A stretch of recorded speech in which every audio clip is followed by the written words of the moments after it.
Puji dan syukur senantiasa kita panjatkan kepada Allah Subhanahu wa Ta'ala yang telah membimbing kita dalam kebaikan, yang telah memudahkan kita dalam ketaatan, dan kita memohon kepada Allah semoga keimanan yang Allah titipkan kepada kita mampu kita jaga di dalam dada kita, mampu kita pelihara, dan kita berharap mudah-mudahan ketika kita kembali menghadap Allah Subhanahu wa Ta'ala, maka tidak ada satupun yang bisa untuk menggantikan keimanan itu.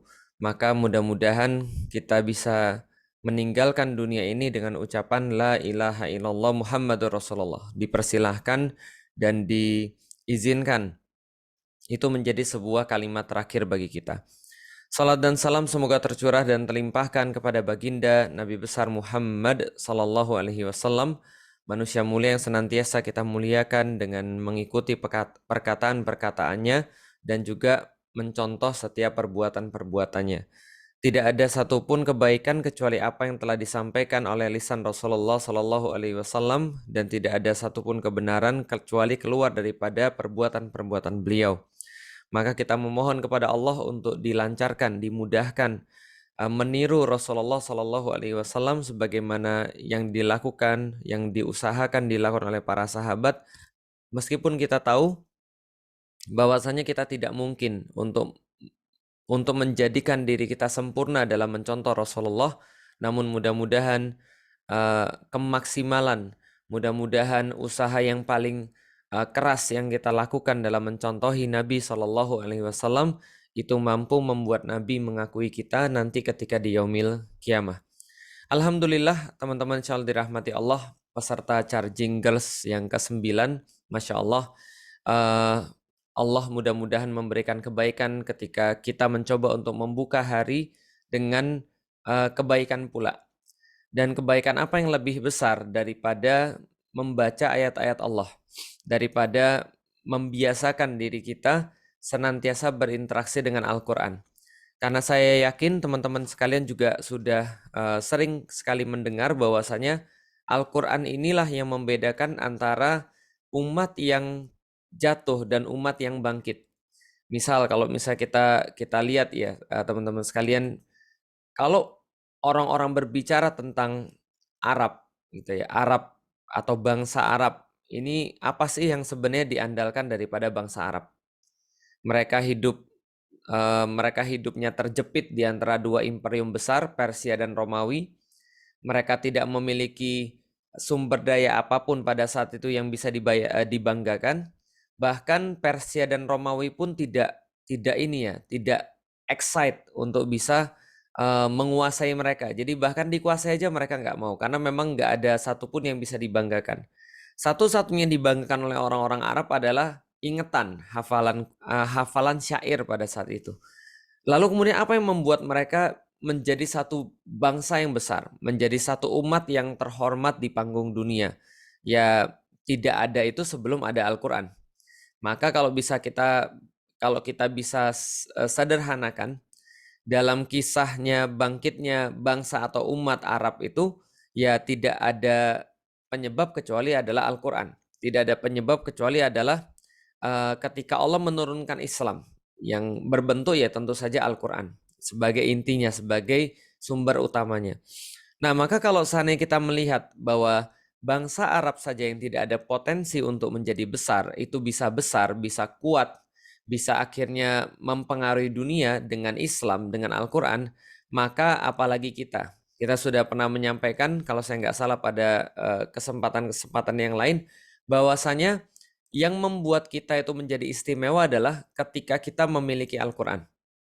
Yang membuat kita istimewa adalah ketika kita berinteraksi dengan Al-Quran.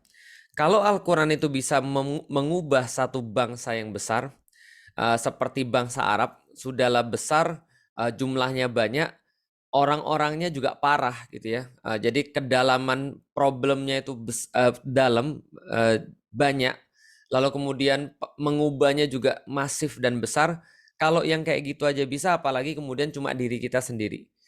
Kalau misalnya saya secara pribadi, ketika saya berinteraksi dengan Al-Quran, ketika di bulan Ramadan, di hari-hari Ramadan itu saya bertanya pada diri saya sendiri, Lik, sebatu apa sih kamu sekeras apa sih kamu nggak bisa diubah dengan Al-Quran? Kan nggak mungkin. Orang Arab yang sekeras itu aja bisa berubah. Orang Arab yang separah itu aja aktivitasnya bisa berubah. Masa kamu nggak bisa berubah sih?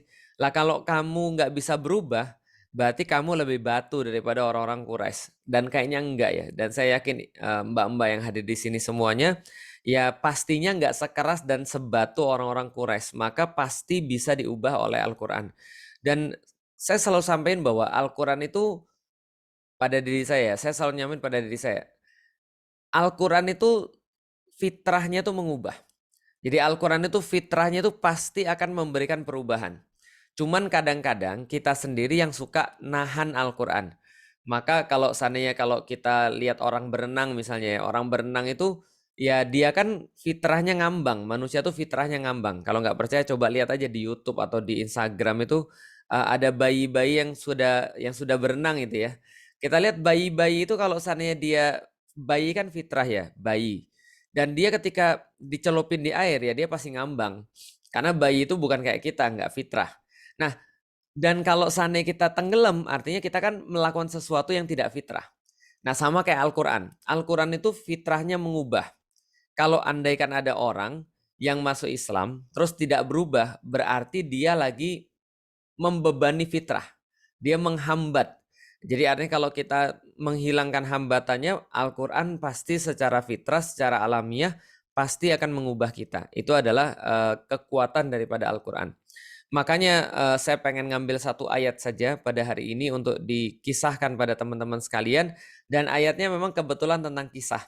Ini dalam surat Hud ayat 120. A'udzubillahi minasyaitonirrajim. Bismillahirrahmanirrahim. Allah berfirman, wa kullan naqussu 'alaika min anba'i rasul. Jadi katanya Allah, wa kullan, dan setiap waktu naqussu 'alaika.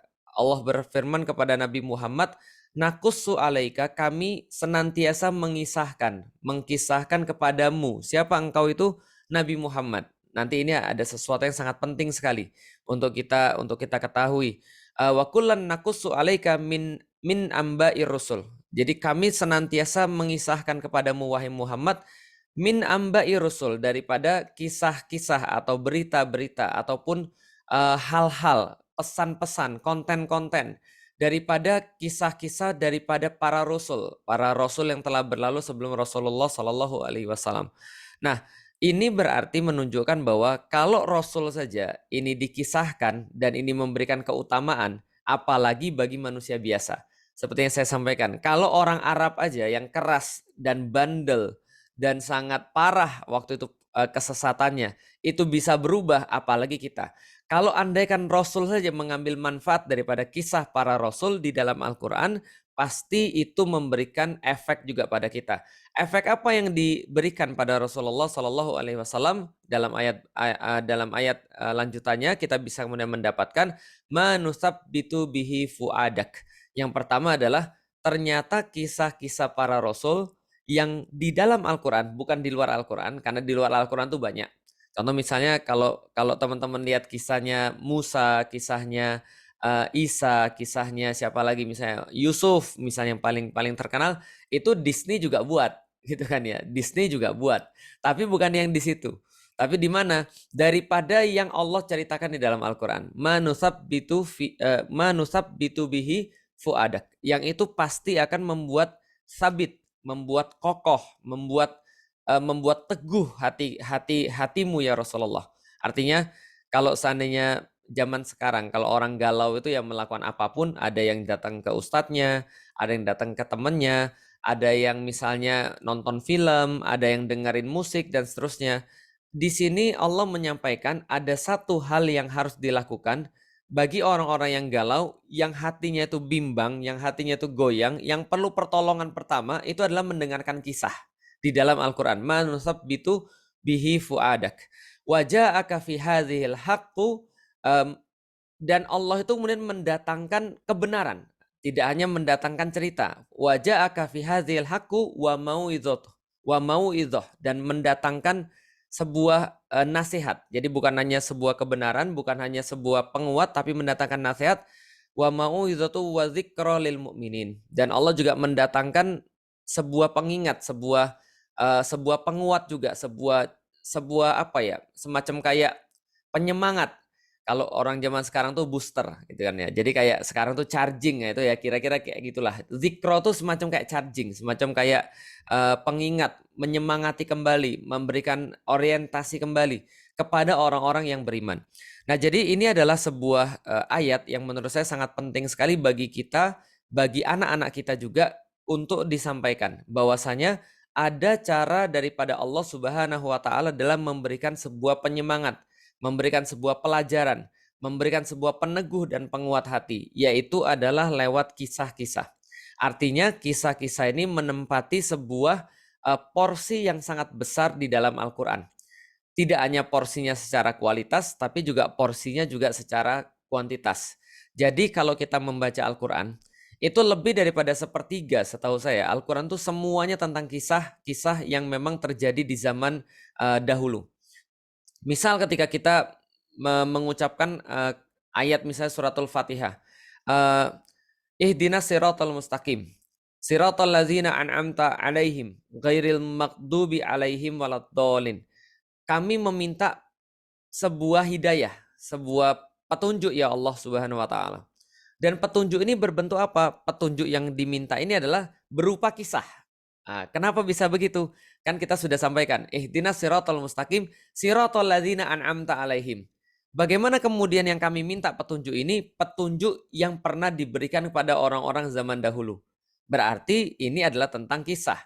Makanya Allah sampaikan tadi di dalam surat Hud, wa kullan nakussu wa kullan nakussu alaika min amba'ir rasul, dan ketika kami ceritakan kepada kalian kisah-kisah daripada rasul sebelumnya yang berkaitan dengan itu apa, yaitu tadi apa namanya, siratal ladzina an'amta alaihim. Siratal ladzina an'amta alaihim, jalan yang pernah diberikan pada orang-orang sebelumnya. Yang paling baik adalah tentu saja kisah rasul. Selain kisah rasul siapa lagi? Ada kisahnya orang-orang siddiqin, yaitu adalah orang-orang yang menemani para rasul atau orang-orang yang membenarkan para rasul. Kisah siapa lagi? Wasyuhada, kisah para syuhada, orang-orang yang meninggal di jalan Allah, yang wafat di jalan Allah, yang memperjuangkan kalimat Allah. Lalu kemudian yang terakhir wassalihin, yaitu adalah orang-orang yang soleh. Semua kisah-kisah itu ada di dalam Al-Quran. Misal kita lihat, ya siapa aja, kalau kisah Rasul udah jelas. Ada ulul asmi yang paling direkomendasikan, ada Nabi Nuh, ada Nabi Ibrahim, ada Nabi Musa, ada Nabi Isa, dan ada Nabi Muhammad. Kisahnya para siddiqin banyak, kisah Yusha bin Nun ketika menemani Musa, misalnya di dalam surat Al-Kahfi misalnya. Lalu kemudian kisah Abu Bakar ketika menemani Rasulullah Shallallahu Alaihi Wasallam. Kisah siapa lagi? Ya banyak sekali. Wasyuhada, wah ini banyak sekali juga orang-orang yang syuhada yang menjadi wafat di jalan Allah. Kisah Ashabul Ukhdud misalnya, orang-orang yang dibakar karena keimanannya. Kisah dalam surat Yasin, kisah Habib An-Najjar As-Suri misalnya, yang mempertahankan keimanannya lalu diinjak-injak sama orang di jalan sampai perutnya terburai lewat anusnya dan seterusnya. Ini semua adalah kisah syuhada. Wassolihin, kisah Luqmanul Hakim misalnya, kisah siapa lagi? Zulkarnain dan seterusnya. Ini semua ada di dalam Al-Quran. Dan bukan yang sesuatu yang aneh ketika kita diminta baca suratul Kahfi setiap pekan, maka suratul Kahfi itu menurut saya ya hampir 80-90% isinya adalah kisah. Maka ketika Allah sampaikan wa kullan nakussu alaika min amba'i rusul, dan kami memberikan kepada kalian kisah-kisah daripada para rasul dan orang-orang yang kemudian 4 tadi sebelumnya, manusabbitu bihi fuadak, dan itu pasti memberikan sebuah kekuatan bagi diri Anda. Kalau seandainya kita tambah kuat, efeknya adalah seluruh masalah tambah ringan. Nah, maka kalau seandainya kita bicara tentang Al-Quran, Al-Quran tuh pasti menguatkan diri dan meringankan permasalahan. Maka kalau ada orang yang bilang, wah saya tuh baca Quran tuh nggak punya waktu Ustadz. Saya tuh sudah sibuk Ustadz. Saya tuh sudah banyak kerjaan Ustadz. Justru itu harus baca Al-Quran. Kenapa? Al-Quran itu magically, nggak usah tahu artinya aja, Anda nggak paham maknanya aja, itu sudah meringankan gitu loh maksudnya. Karena kenapa? Efek daripada Al-Quran selain ke sini, selain kepada akal, juga ke sini, juga kepada hati. Kenapa kepada hati? Karena Al-Quran ini adalah ayat Allah yang pengaruhnya langsung ke badan. Gitu loh, yang pengaruhnya langsung kepada diri kita. Kenapa? Ya kayak gini deh kira-kira. Kalau seandainya seseorang tuh punya binatang peliharaan. Saya kemarin kan lagi hobi-hobinya apa namanya? Lagi hobi-hobinya naik kuda. Nah, kuda itu kan punya perasaan. Dan kuda itu tahu kepada siapa yang ngasih makan, kepada siapa yang ngasih dia perawatan dan seterusnya. Dan dia punya koneksi. Nah, badan kita tuh juga sama. Ketika kuda aja punya koneksi pada yang ngasih makan, apalagi badan manusia, hati manusia itu punya koneksi sama yang menciptakan, sama Allah Subhanahu wa taala. Maka ketika Allah ngomong kepada badan kita dalam bentuk Al-Qur'an, itu secara langsung itu berpengaruh. Serius, secara langsung itu berpengaruh. Maka kalau ada orang memulai harinya dengan Al-Qur'an, dia menguatkan dirinya sendiri dengan kisah-kisah itu, dengan Al-Qur'an itu, dan secara badaniah, secara langsung fisiknya juga pasti bertambah kuat. Dan fisiknya itu pasti akan memberikan sebuah apa ya, kemaksimalan untuk menghadapi setiap problem. Nah, jadi harusnya ketika kita punya problem banyak, ya kita berinteraksi juga banyak dengan Al-Qur'an. Manusabbitu bihi fuadak. Wa ja'aka fi hadhil haqqu wa mau'izatu wa dzikra lil mu'minin. Dan kami tidak hanya menjadikan kekuatan pada diri Anda dengan meringankan masalah-masalah Anda, tapi di dalam Al-Qur'an ini ada kebenaran. Yang kebenaran ini berfungsi menjadi nasihat dan berfungsi menjadi charging bagi orang-orang yang beriman. Kenapa? Kita itu orang mukmin senantiasa mengandalkan kebenaran untuk memperoleh kebaikan dan memperoleh keindahan. Beda dengan orang-orang yang selain Islam. Orang-orang yang selain Islam mengandalkan justru pada sebaliknya, keindahan dulu, lalu kemudian pada kebaikan, tapi mereka nggak ada kebenaran di situ. Mereka cuma terlihat bagus di luar, tapi kopong di dalam. Sedangkan kebenaran ini adalah konten, kebenaran ini adalah isi. Yang kebenaran ini alhamdulillahnya punya packaging yang bagus. Punya kemudian keindahan dan juga punya kebagusan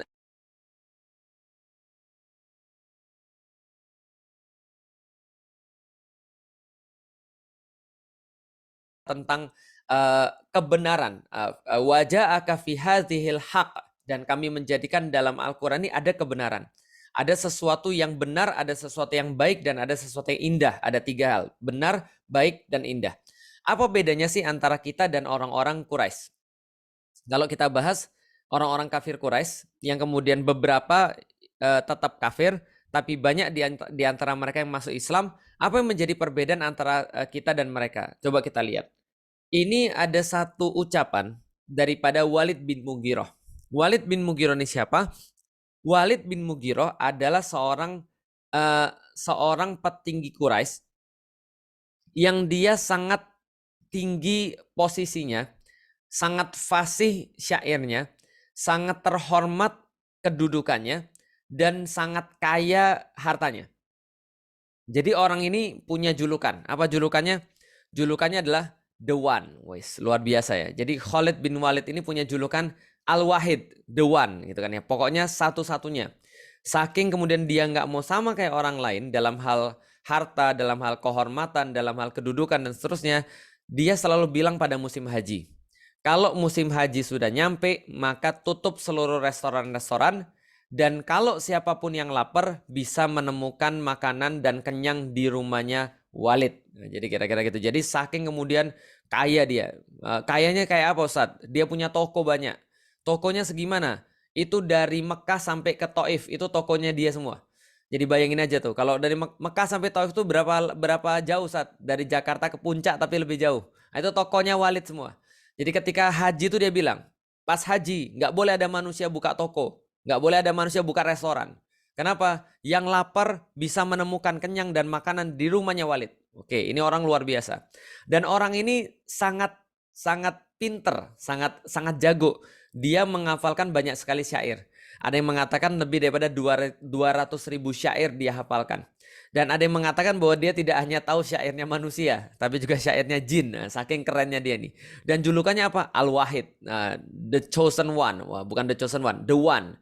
Satu-satunya tidak ada tanding. Nah, jadi manusia tanpa tanding, ini julukannya dia. Walid ini suatu hari mendengarkan Al-Quran. Ketika mendengarkan Al-Quran, coba apa yang dia katakan. Ini yang dia katakan, saya bacain.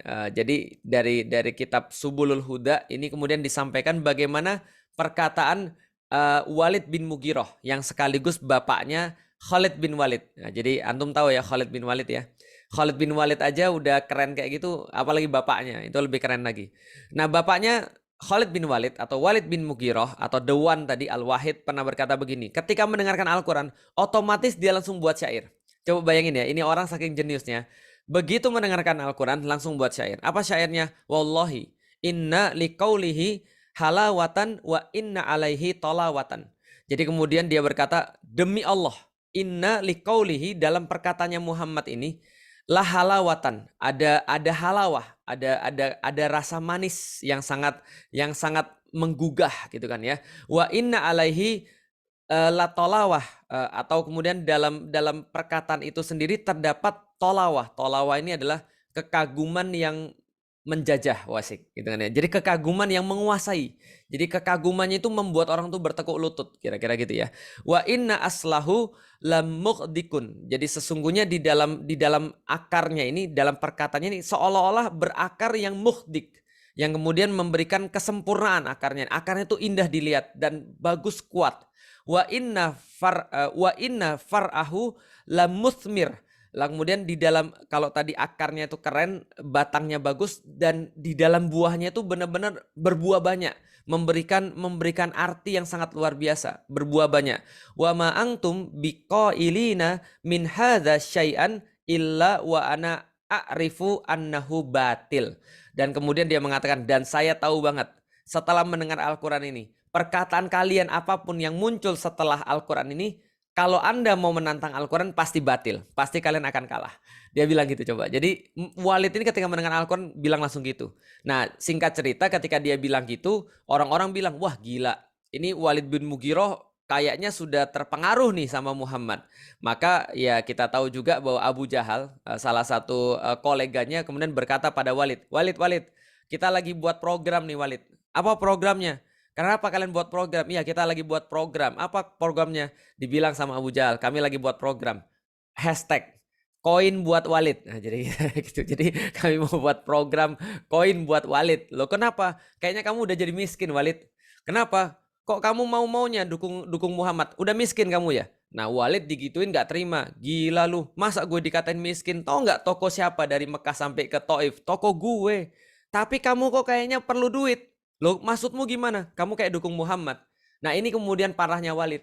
Dia sudah tahu Al-Quran tuh keren, tapi dia nggak mau dukung gara-gara apa? Gengsi. Dia nggak mau dikasih hashtag koin buat Walid gitu loh maksudnya. Maka dia mikir dan mencari dalil supaya mendatangkan hal yang menandingi Al-Quran. Tapi ternyata bisa atau enggak? Ya nggak bisa. Dia sendiri sudah bilang. Lalu kemudian dia bilang, apa yang saya lakukan Abu Jahal? Lalu kemudian Abu Jahal bilang, ya kamu harus membantah kata-katamu supaya orang nggak ngira kamu tuh dukung Muhammad. Lalu kemudian Walid bilang apa lagi? Gimana caranya saya bisa bantah kata-kata Muhammad? Kamu kan tahu saya tuh seahli apa. Kalau seandainya jin punya syair, saya tahu syairnya jin kayak apa. Kalau manusia punya syair, pasti saya tahu. Dan ini bukan syair. Tapi ya itulah.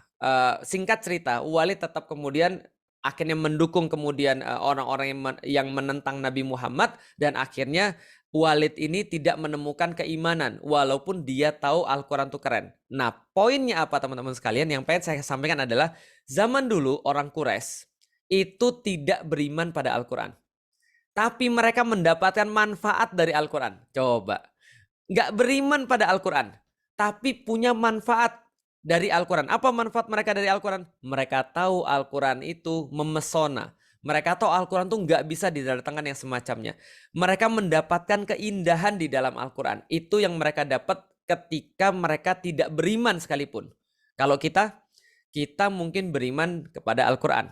Tapi sayangnya kita nggak mendapatkan manfaat merasa Al-Quran tuh indah. Merasa Al-Quran tuh perlu. Merasa Al-Quran tuh bisa lama-lama diinteraksiin gitu loh maksudnya. Oke, contoh satu lagi, yang terakhir, yang terakhir. 3 orang, Abu Sufyan, Al-Akhnas bin Syarik, satu lagi adalah Abu Jahal. Datang kepada Rasulullah, mau melihat apa kekuatan Rasulullah. Mau mendengarkan Al-Quran. Apa yang terjadi? Tiga malam berturut-turut mereka ke sana, walaupun mereka sangat-sangat merasa tidak boleh sebagai pembesar untuk mendengarkan Al-Quran. Tapi 3 malam berturut-turut. Artinya apa? Mereka sekali lagi nggak beriman pada Al-Quran tapi mengambil manfaat. Apa manfaat yang mereka ambil? Ternyata enak ya. Ternyata happy ya dengerin Al-Quran. Ternyata keren ya dengerin Al-Quran. Ternyata aduh rasanya hati tuh tenang banget. Sudah saya sampaikan, Kalaupun Anda nggak ngakui Al-Quran, nggak tahu apa maksud Al-Quran, nggak tahu artinya, itu sudah memberikan efek pada diri kita. Dan itu yang dikasih tahu sama orang Quraisy ke kita. Coba bayangin gimana kalau akal kita dan hati kita sama-sama kita kombinasikan dalam berinteraksi dengan Al-Quran. Kita memahami artinya, kita membacanya dengan khusyuk, kita kemudian merasakan hati kita berinteraksi dengan Al-Quran, maka apa yang bisa dihadirkan oleh Al-Quran kepada kita? Masya Allah, kita nggak tahu lagi apa yang bisa dihadirkan Al-Quran kepada kita, andaikan kita bisa berinteraksi dengan Al-Quran dengan akal dan hati kita. Kalau orang-orang kafir Quraisy cuma berinteraksi dengan Al-Quran dengan hatinya, itu pun mendapatkan manfaat. Dan kalaupun kita sekarang kita pun sekarang mungkin tidak bisa merasakan keindahan seperti orang Quraisy, kita hanya beriman pada Al-Quran, itu pun sudah mendapatkan manfaat juga. Apalagi kalau duanya dikombin jadi satu, tentu pasti akan luar biasa. Dan itu adalah yang pengen saya sampaikan pada hari ini teman-teman sekalian, tentang satu ayat dan satu kisah tentang Al-Quran, bahwasanya Al-Quran itu menguatkan, memberikan sebuah tambahan charging kepada kita, dan juga Al-Quran itu memberikan sebuah pelajaran dan memberikan kebenaran dalam Al-Quran itu sendiri. Wallahu a'lam bishawab. Assalamualaikum warahmatullahi wabarakatuh. Waalaikumsalam. Waalaikumsalam warahmatullahi wabarakatuh. Masya Allah Ustadz, luar biasa sekali. Ini booster pertama kali juga, Masya Allah, booster juga tentang Quran yang memang pas banget. Ya, isinya daging semua nih Ustadz, Masya Allah. Insya Allah 259 partisipan tadi, sampai Insya Allah bukan hanya menerima dengan hatinya ya Ustadz ya, tapi juga dengan akal sehatnya. Amin, Insya ya Allah Rabb. akan terus mencintai dan terus mentadabburi Quran. Nah, dimulai dengan mengawali aktivitas pagi hari di charging ini ya Ustadz ya. Masya Allah, Masya Allah, Alhamdulillah. Ustadz, karena sudah mulai memasuki waktu subuh, minta tolong Ustadz untuk menutup charging kita pada pagi hari ini dengan doa Ustadz untuk Baik. kami. Ya. Baik, terima kasih pada teman-teman sekalian yang sudah bergabung. Mudah-mudahan apa yang disampaikan ini Allah maafkan seluruh kesalahan-kesalahan, Allah maafkan seluruh kekurangan-kekurangannya, dan juga tilawah teman-teman pada hari ini Allah sempurnakan seluruh kekurangan-kekurangan, Allah tutupi seluruh kesalahan-kesalahannya, dan hanya kebaikan-kebaikan yang Allah angkat pada majelis pagi ini. Allahumma sholli ala sayyidina Muhammad wa ala sayyidina Muhammad. Allahumma ighfir lil muslimina wal muslimat wal mu'minina wal mu'minat al ahya'i minhum wal amwat innaka sami'un qaribun mujibud da'wat ya qadiyal hajat. Ya Allah ya Rabb, ya Allah ya Rabbi. Bismillahirrahmanirrahim. Alhamdulillahirabbil alamin arrahmanir rahim maliki yaumiddin. Iyyaka na'budu wa iyyaka nasta'in ihdinas siratal mustaqim siratal ladzina an'amta 'alaihim ghairil maghdubi 'alaihim waladdallin. Amin. Rabbana zalamna anfusana wa illam taghfir lana tarhamna kunanna minal khasirin. Rabbighfir lana dzunubana wa li ikhwanina allazina sabaquna bil iman wa la taj'al fi qulubina ghillan lil ladzina amanu innaka antar ghafurur rahim. Ya Allah ya Rahman ya Rahim, ampuni dosa-dosa kami ya Allah, ampuni juga dosa-dosa kedua orang tua kami, ampuni dosa-dosa saudara-saudara kami yang ada dalam keimanan, ampuni lidah-lidah kami yang sering salah, ampuni perbuatan-perbuatan tangan kami yang sering nista, ampuni kaki-kaki kami yang sering salah melangkah, ampuni pikiran-pikiran kami yang keluar daripada ketentuan-ketentuan-Mu ya Allah. Ya Allah ya Rahman ya Rahim, semua daripada kami berkumpul pada hari ini sebagai saudara ya Allah. Maka ketika Engkau mengampuni kami ya Allah, ampunilah saudara-saudara kami, ampuni kesalahan-kesalahan mereka, sayangi mereka, kumpulkan mereka dengan keluarga-keluarga mereka dengan baik, kumpulkan mereka dengan kami nanti di surga ya Allah, sebagaimana Engkau kumpulkan kami pada pagi hari ini ya Allah. Ya Allah, jadikanlah tilawah-tilawah kami ya Allah sebagai tilawah-tilawah yang mengampunkan dosa-dosa kami, sebagai tilawah-tilawah yang mengangkat derajat kami, sebagai tilawah yang membuat Engkau sayang, membuat Engkau kemudian cinta kepada kami ya Allah. Ya Allah ya Rahman ya Rahim, jadikanlah tilawah kami sebagai mengangkat diri kami ketika di yaumil qiyamah. Ya Allah ya Rahman ya Rahim, rindu kami pada Rasulullah sallallahu alaihi wasallam, sampaikan dengan tilawah-tilawah kami ya Allah, bahwasanya kami meniru setiap apa yang beliau keluarkan daripada lidah beliau, bahwa kami menghafalkan apa yang beliau hafalkan, bahwasanya kami mencoba untuk menghormati apa yang beliau hormati berupa ayat-ayat-Mu ya Allah. Rabbana atina fid dunya hasanah wa fil akhirati hasanah wa qina adzabannar. Ya Allah, kami punya banyak masalah ya Allah. Selesaikan masalah-masalah kami dengan Al-Qur'an kami ya Allah. Ya Allah, kami punya banyak problem ya Allah, maka hilangkan problem-problem kami dengan tilawah kami dengan Al-Qur'an ini ya Allah. Ya Allah ya Rahman ya Rahim, perbaiki keluarga kami, perbaiki anak-anak kami, perbaiki suami kami, perbaiki kemudian seluruh orang tua kami, dan jadikanlah kami berkumpul dengan mereka semua ketika Engkau memutuskan antara orang-orang yang nanti masuk ke surganya Allah ya Allah. Ya Allah ya Rahman ya Rahim, berikanlah kami rezeki yang banyak, berikanlah kami rezeki yang thayyib, berikanlah kami rezeki yang menambah ketaatan kami. Rabbana atina fid dunya hasanah wa fil akhirati hasanah wa qina adzabannar. Ya Allah, sebelum kebaikan-kebaikan Engkau berikan kepada kami di akhirat, maka segerakan beberapa di antaranya di dunia. Rabbana atina fid dunya hasanah wa fil akhirati hasanah wa qina adzabannar. Ya Allah, sebelum kebaikan-kebaikan yang banyak, berikan kebaikan-kebaikan yang banyak di dunia. Rabbana atina fid dunya hasanah wa fil akhirati hasanah wa qina adzabannar.